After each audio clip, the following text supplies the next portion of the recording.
Am I the a-hole for saying no to picking up my son's half-sister from school? I am a single mom of 2 boys ages 11 and 10. Their father and I divorced 5 years ago after I learned he was cheating on me. He got her pregnant, either right before he told me and that was why he confessed, or right after. But our divorce was not an easy one. He wanted to stay friends when I could not even look at him after what he did. He and I were together for over 13 years. He was also a friend before he was my boyfriend/husband, and to have him betrayed me like that and treat me as he had was awful. He married his affair partner. They had a daughter within months of our separation, followed by a son after the divorce/their marriage.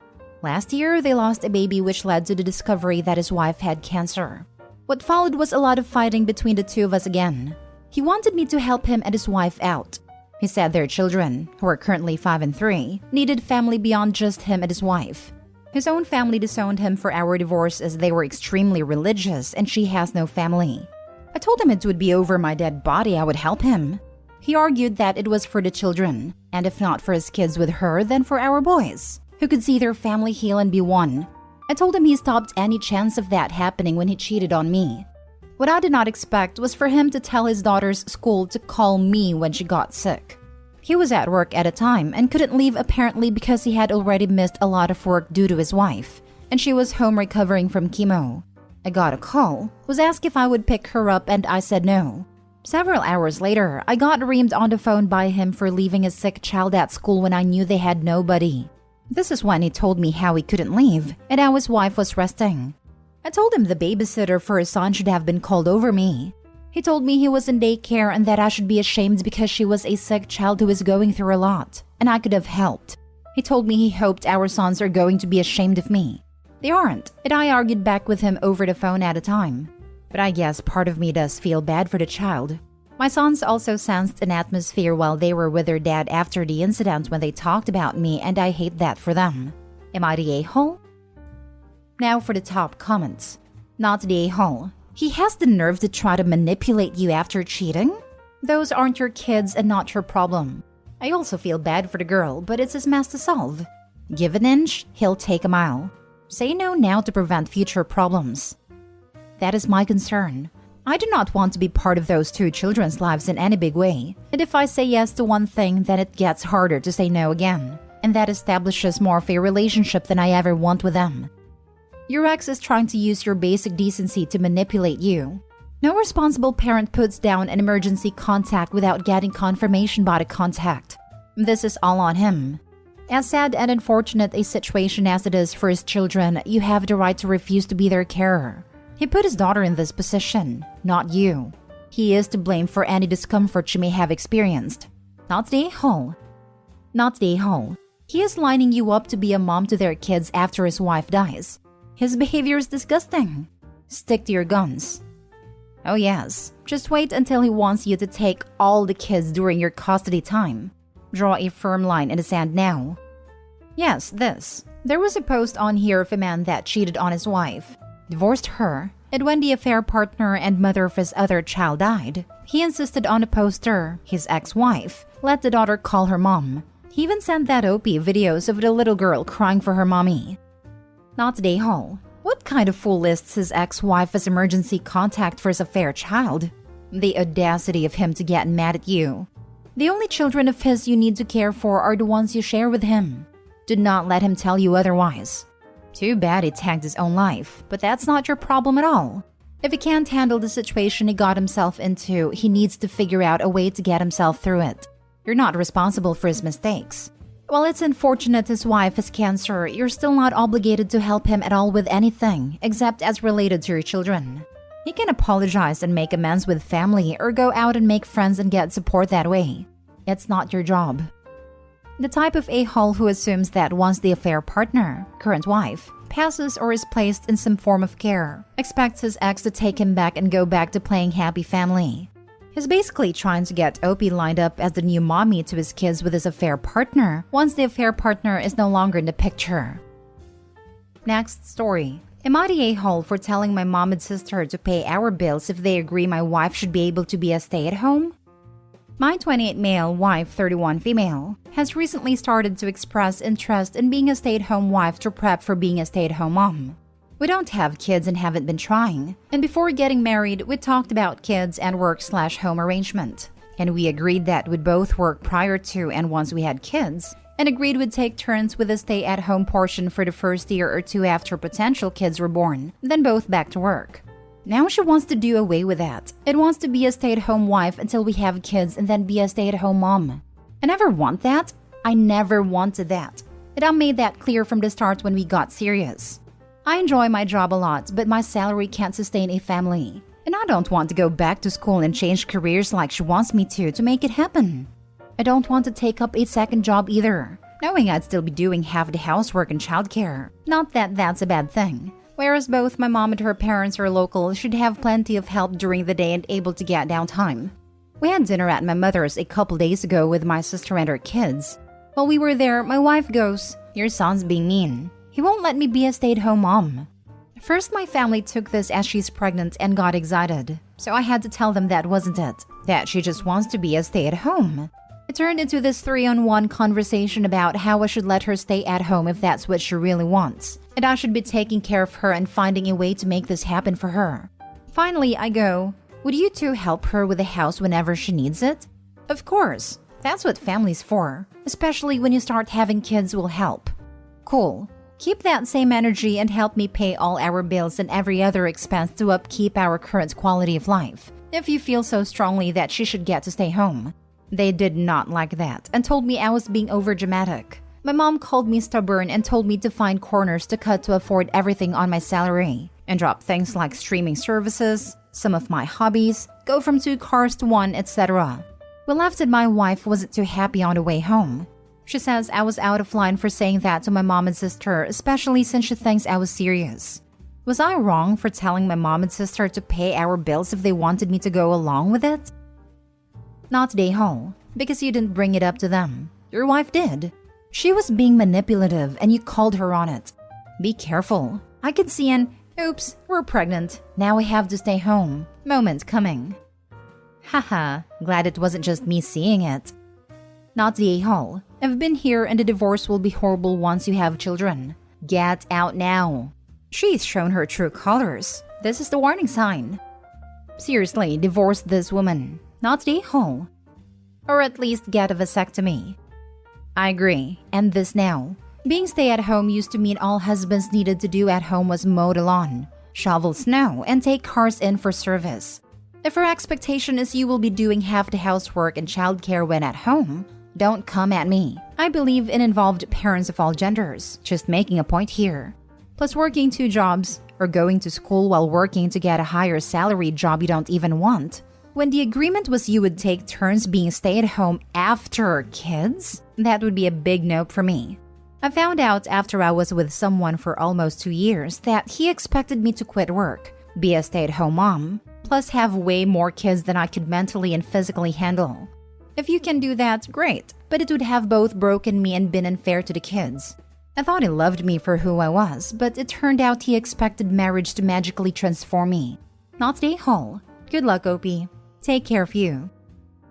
Next story. Am I the a-hole for telling my sister to stop coming to me to complain about what my husband says to her? My female 31 sister, female 35, Claire, has struggled with her inability to have kids for years. She gets all kinds of questions from people about when she'll have kids, but somehow she focuses on what my husband says about the topic and complains about how he constantly makes backhanded comments about her inability to have kids. She once claimed he told her women in their 30s plus have lesser chances to bear children. Or that one time she claimed he mocked her infertility by calling her garden barren, just like her.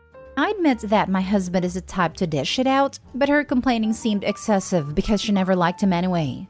Last week, we got together for dinner at my parents' house.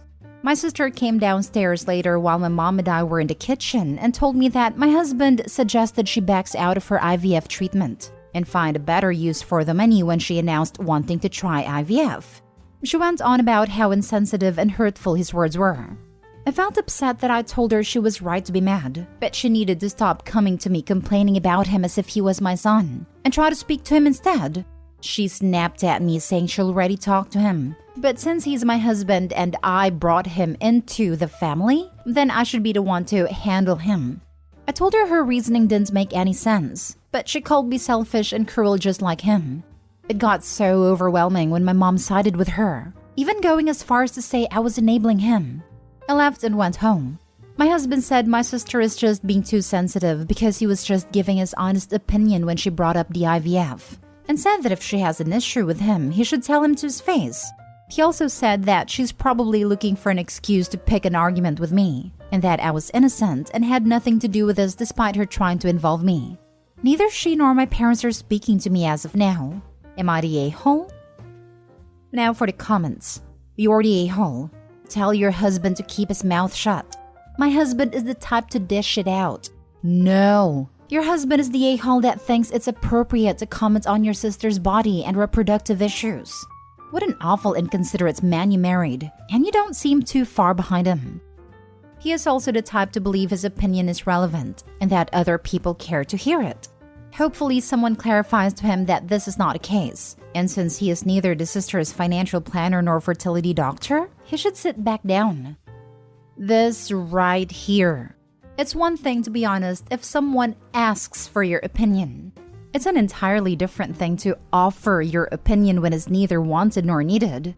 My uncle is like this. If he's read a book or heard a podcast, he's an expert. Even if it's my field of study with advanced degrees in peer-reviewed publications. I'll never forget the look on his face when I said, well, that's a common misconception among people who only have a superficial understanding of the issue. If you want to dig deeper, I can send you some articles. My father kept it together but then left all the way home in the car because it had been years since someone stunned his younger brother like that. You're the a-hole. Fertility issues are incredibly personal, and your husband has absolutely no place dishing it out, as you call it, over something so personal and sensitive. And yes, she is sensitive. It's a sensitive topic, and you should be absolutely ashamed of your husband's abhorrent behavior. He is being a cruel, vindictive bully who needs to learn that every little thought that passes through his bully brain doesn't need to come out of his mouth. Furthermore, him specifically targeting your sister says he actually wants to be cruel and hurtful to her, and you enable him. Oh, don't come to me about his behavior. Why shouldn't she? You married the oaf. He's your responsibility. Or are you just happy that when your sister is around, he's not being a cruel, vindictive idiot to you? Could also be that it's the kind of crap Opie wants to say herself, but she knows that their family will be a lot less tolerant of that nonsense coming from her than her husband. Now for the last story. Am I the a-hole for saying my sister-in-law is not my nephew and niece's mom? We have some background here. My sister-in-law is my brother's second wife, and she's the stepmother to his 3 kids ages 17, 15, and 14. My brother, Sam, lost his first wife when the kids were very small and remarried quickly, in part because he did not want to be alone, and also because he did not want his kids to grow up without a mom. They have been married for 10 years now, and the 3 kids in question do not call sister-in-law mom. They do not want anyone else to call her their mom either.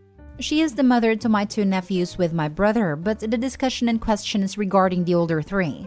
My brother and sister-in-law went to therapy with the kids out of concern that children so young were so resistant to calling a new mother figure mom, someone who loved them and was genuinely there wanting the best for them. They ended up blaming their maternal family for the lack of title for sister-in-law and attempted to cut them out of the children's lives when the maternal family refused to tell the kids they wanted them to call sister-in-law mom because she was mom now. The courts were brought in, and that put a stop to removing contact. Over the years, the kids have been corrected many times. There have also been many punishments given out because the kids rebel against sister-in-law and have said things to hurt her. It's basically one big fight at their house. The rest of my family are kind of mixed in all this, and some feel like Sam and sister-in-law are wrong to push, but others believe something is amiss because the kids have not mellowed out towards sister-in-law at all and still refuse to have anyone speak about her as their mom. I think they also believe their maternal side of the family are to blame and that they believe they are wrong for not encouraging it. I have spoken to my nephew and nieces, so I know their mom's family have never said anything. What they do is talk about their mom and share her memory with them, and it's led to a connection forming through the maternal family. I think it's unfair to keep pushing them to call sister-in-law mom, and I think a focus should have been put on giving them a happy home life versus pushing for something the kids have expressed they do not want. A few days ago, Sam and sister-in-law were talking to our family about the kids going back to school and how my 14-year-old niece corrected the school admin who referred to sister-in-law as her mom. Sister-in-law talked about how upset she was and how she doesn't understand how the kids can still be so wrong on this. Sam even said he wanted to pull his hair out. I suggested, and not for the first time, that they should come to terms with the reality of things. Sam replied the reality is sister-in-law is their mom and has been for 10 years. I told them the reality is sister-in-law is not their mom. She's their stepmother, and you can't force feelings on that to change. I am now considered the a-hole. They said I only hurt sister-in-law more and rubbed her face into rejection by saying it. Am I the a-hole? I read stories like this and think, how do these people not realize that by focusing on the title and trying to force a relationship which erases the deceased parent, they are nuking any chance of forming a good, loving step-parent relationship? Not the a-hole. I'm glad that these kids have someone on their dad's side of the family who understands. Your brother and his wife may be surprised in a few years when you have a better relationship with these 3 young adults than they do. I think sometimes people forget that kids, while young and not always knowing the best, are people with their own thoughts and feelings. Sometimes people see kids as people who can be totally molded, including their own feelings, but just like adults, those can be hard to develop towards certain people for a variety of reasons. And trying to force something before they're ready will cause them to dig in their heels, much as it would for an adult. Had they not insisted upon it so early and so aggressively, and instead allowed the kids time to develop a maternal bond, it might have happened naturally. Making it a point of contention cemented her position as stepmom in their hearts and minds forever.